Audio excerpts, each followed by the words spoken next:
Assalamualaikum Sobat Catur dimanapun berada. Jumpa lagi di channel Kiwong DLLCS. Semoga kita semua di hari ini dan hari-hari berikutnya selalu diberikan kesehatan, rezeki yang berkah, dan dilancarkan segala urusannya. Amin. Nah Sobat Catur, jadi seperti inilah ya problemnya. Lihat, untuk buah putih ada raja di A1, kemudian menterinya di C6 dan gajahnya di D6, lalu pionnya berada di A4. Sementara untuk buah hitam, rajanya berada di A5, kemudian benteng yang berada di A8, dan satu lagi kuda berada di C3. Nah seperti biasa, silahkan teman-teman ya, sebelum nyampe ke kuncinya ya, sebelum nyampe dibuka ke kuncinya di akhir video, silahkan teman-teman kalau bisa temukan kunci jawabannya dengan tepat dan solusinya yang cermat.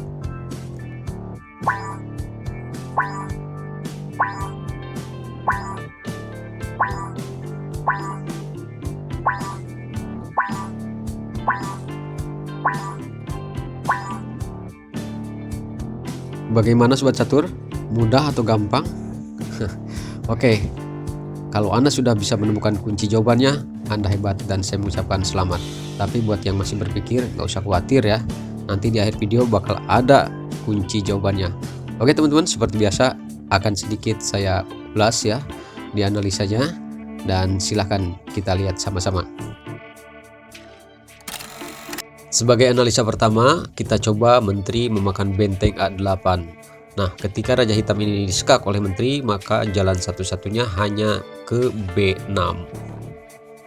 Putih tinggal satu langkah lagi dan harus bisa melakukan sekak mat ya ke raja hitam.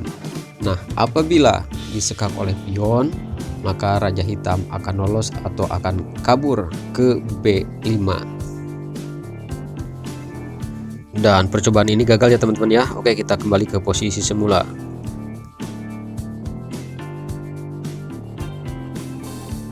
Oke, di analisa yang kedua, sekarang kita coba menteri memakan kuda dan langsung sekak lagi ya ke arah raja hitam, dan raja hitam masih bisa lari ke B6 ataupun ke A6.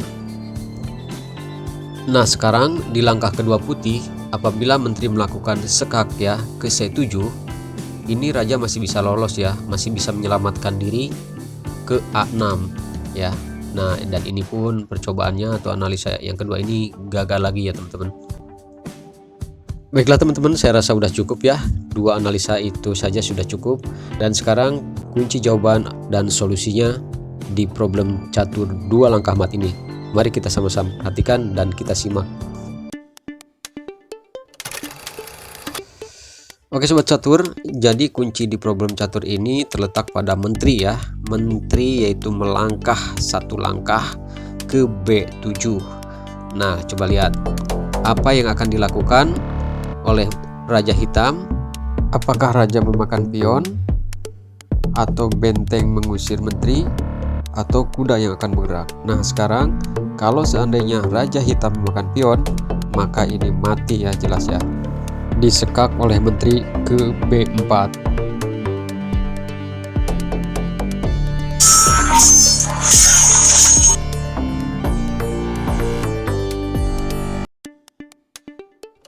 Oke Sobat Catur, sekarang mari kita ke solusi berikutnya ya.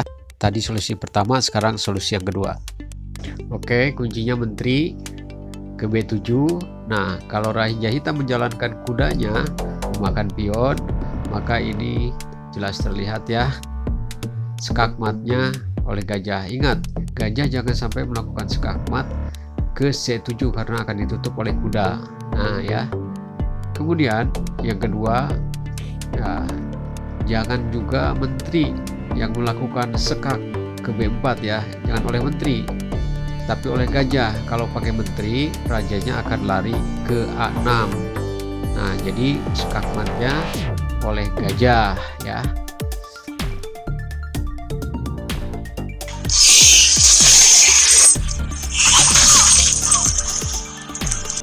Jadi seperti itu ya teman-teman solusi yang keduanya.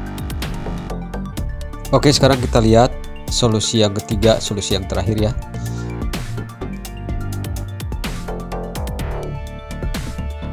Di sini teman-teman, apabila benteng hitam mengusir menteri ya, ke B8, tentunya langkah kedua menteri skakmat ke A7.